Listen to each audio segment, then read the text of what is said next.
Assalamualaikum warahmatullahi wabarakatuh. Pada video kali ini saya akan memaparkan Jurnal Refleksi Dwi Mingguan Modul 1.1 Filosofi Pendidikan Ki Hajar Dewantara.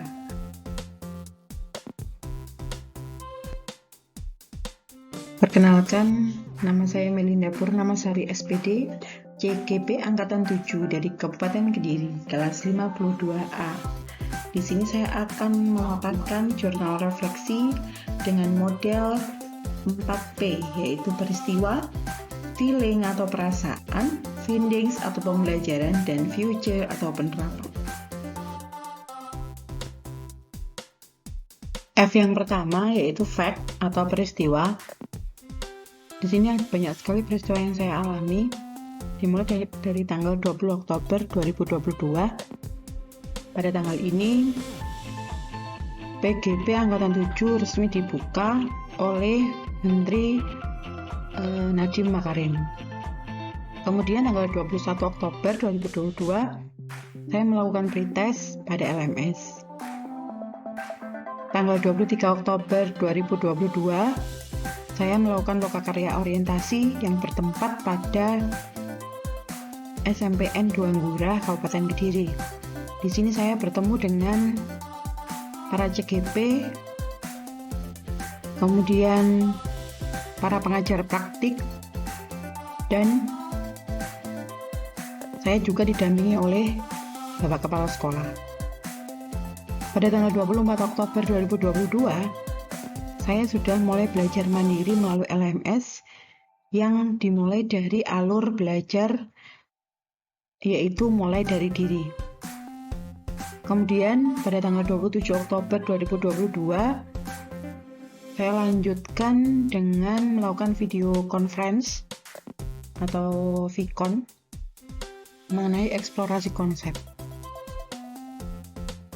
Pada eksplorasi konsep ini,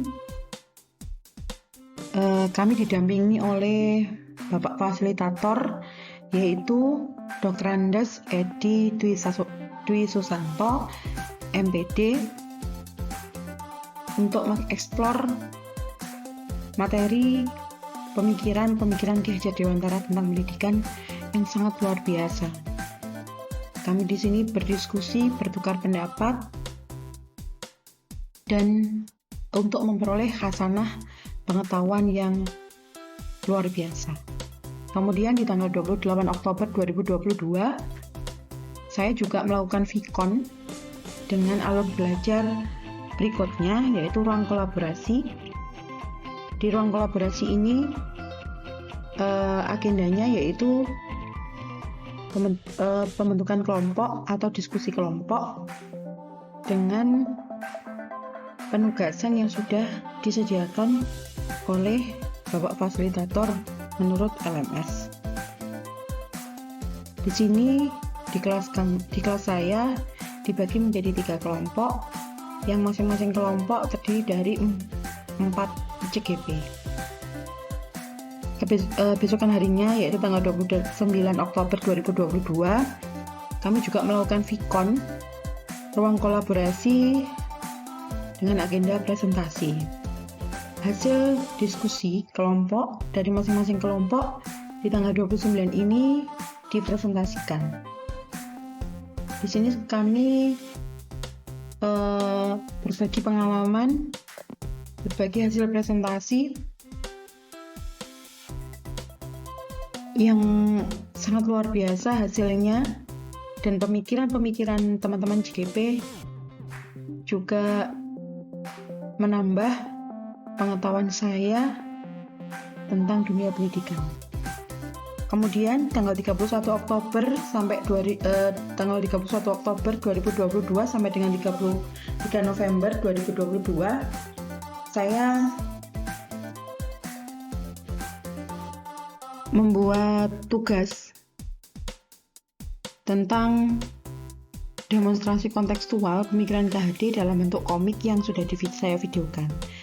Kemudian tanggal 2 November 2022 kami melakukan VCon kembali, yaitu elaborasi pemahaman bersama ibu instruktur, yaitu Ibu Rina Ningsih. Di sini saya dipertemukan tidak hanya satu kelas, tetapi lebih dari 2 kelas. Dan di sini saya juga bertemu dengan para JGP tidak hanya dari Kabupaten Kediri, tetapi juga dari Kabupaten Jember. Pada elaborasi pemahaman ini sangat berkesan bagi saya. Banyak ilmu baru yang saya dapatkan dan pemahaman saya tentang pemikiran Ki Hajar Dewantara semakin jelas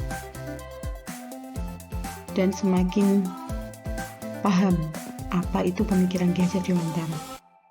Yang terakhir yaitu tanggal 5 November 2022, saya menyusun tugas koneksi antar materi. Di sini tugas saya juga dalam bentuk video.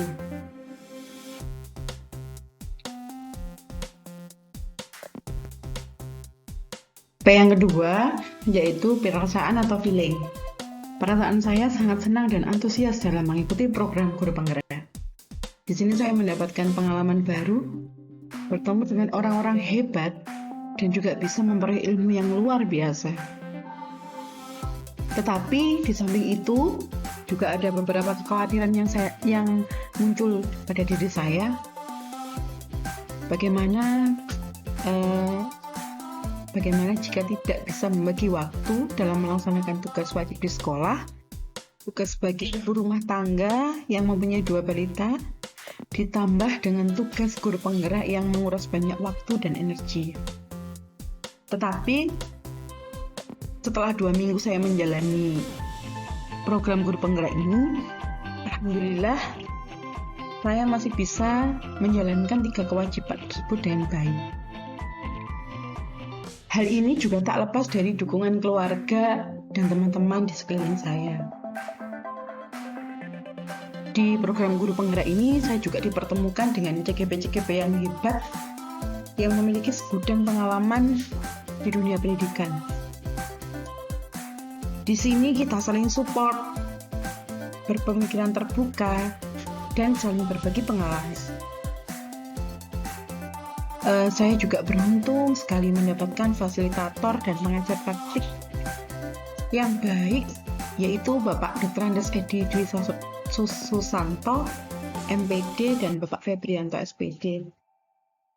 Beliau selalu mengingatkan kegiatan dan tugas yang harus dilakukan sehingga kita dapat mempersiapkan lebih awal dan bisa menyelesaikan tugas yang diberikan dengan baik. Dalam menyelesaikan tugas-tugas yang ada di LMS, saya rata-rata menggunakan video. Di sini saya juga pertama kalinya membuat video dan saya masih belajar dalam pengeditan video menggunakan aplikasi Canva. F yang ketiga yaitu findings atau pembelajaran. Pembelajaran setelah mengikuti program guru penggerak, yaitu saya mendapatkan pembelajaran dengan alur merdeka. Mulai dari diri, eksplorasi konsep, ruang kolaborasi, demonstrasi, konteks, elaborasi, dan aksi nyata. Pembelajaran yang saya peroleh setelah mempelajari modul 1.1 yaitu maksud dari pendidikan itu adalah menuntun segala kekuatan kodrat yang ada pada anak-anak agar mereka mencapai keselamatan dan kebahagiaan yang setinggi-tingginya. Saya juga tahu bahwa mendidik itu seperti petani yang merawat tanamannya hingga bisa tumbuh menjadi subur. Begitu pula dengan guru.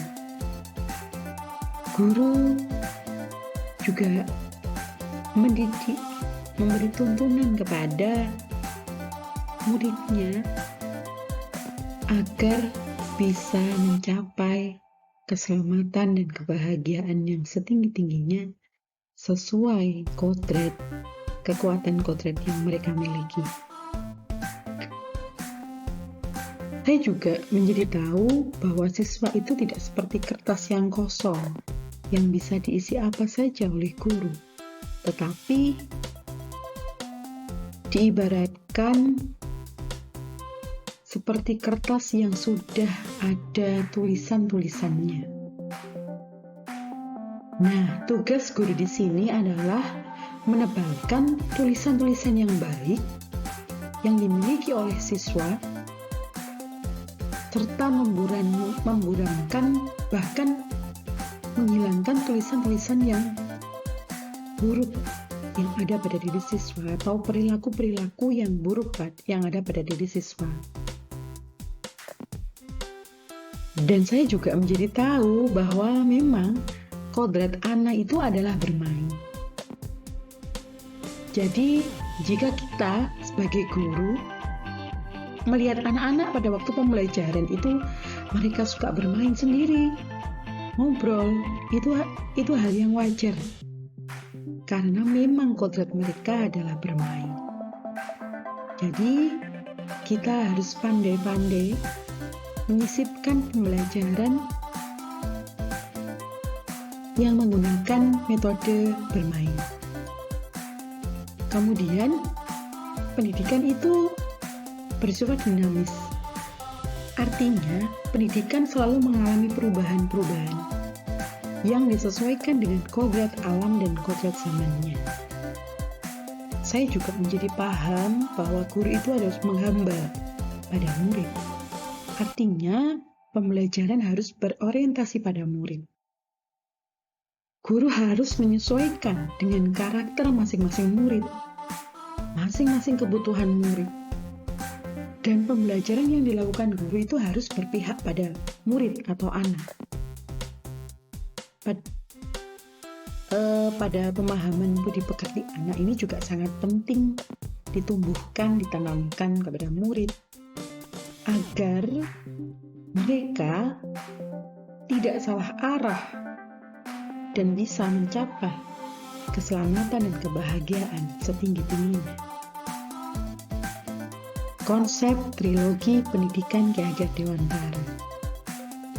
Dulunya saya tidak asing dengan konsep trilogi pendidikan Ki Hajar Dewantara ini, yaitu Ing Ngarso Sentuludo, Ing Madya Mangunkarso, Tutburi Handayani. Tetapi setelah saya mempelajari tentang makna yang terkandung pada konsep trilogi pendidikan Ki Hajar Dewantara ini, saya menjadi tahu dan menjadi paham bagaimana cara saya menerapkan konsep trilogi pendidikan ini kepada anak didik saya atau kepada anak-anak saya.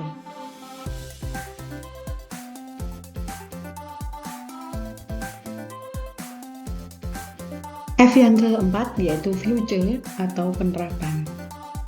Setelah saya mempelajari pemikiran-pemikiran K.H.D. tentang pendidikan, saya berusaha mengubah sedikit demi sedikit perilaku saya dan menerapkannya ke dalam kelas-kelas kecil saya. Saya berusaha sabar dalam menghadapi anak-anak dengan berbagai macam karakter yang mereka miliki. Saya tidak akan menuntut siswa harus bisa menguasai semua materi yang diberikan. Saya juga berusaha menciptakan pembelajaran yang berpihak pada anak. Pembelajaran yang menyenangkan dengan menggunakan metode-metode pembelajaran yang luar biasa. Dan tak lupa saya juga menerapkan metode game, yaitu belajar sambil bermain.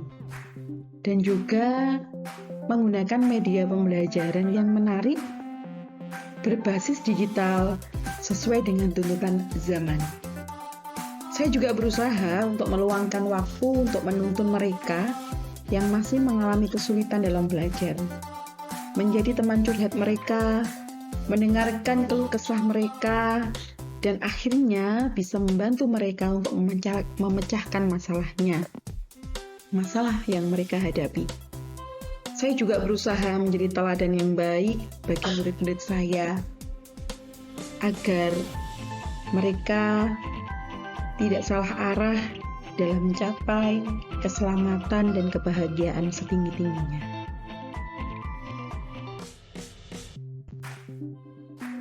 Sekian pemaparan jurnal refleksi dwi mingguan modul 1.1. Saya ucapkan terima kasih. Semoga bermanfaat. Salam guru penggerak. Tergerak, bergerak, dan menggerakkan.